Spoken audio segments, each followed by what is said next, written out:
Kuhani. Wale makuhani wanamlazimisha kwamba Yesu ni mwenye dhambi.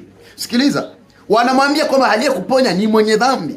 Nataka nikuambie kitu kimoja. Huyu mwanamke mwenye ukoma, kama angeendelea kushikilia maneno ya wale wachungaji au makuhani wanaomwambia kwamba Yesu ni mwenye dhambi aliyekuponya huo ukoma, nakwambia ule ukoma ungemrejea, ule udhaifu ungerejea kwake, kwa sababu angenajisi neno la Mungu lililotoka kwa Kristo lililofanya ukoma uondoke.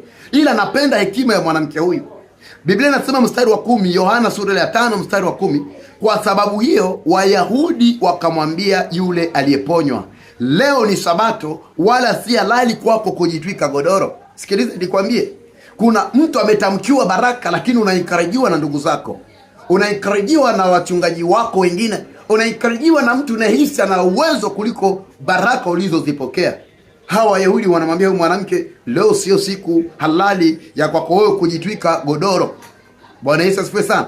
Mwanamke akawajibu mstari wa 11, yeye aliyenifanya kuwa mzima ndiye aliyeniambia jitwike godoro lako uende. Na mimi nataka uwe kama huyu mwanamke mkoma. Nataka uwe kama huyu mwanamke mkoma, ujitwike godoro lako.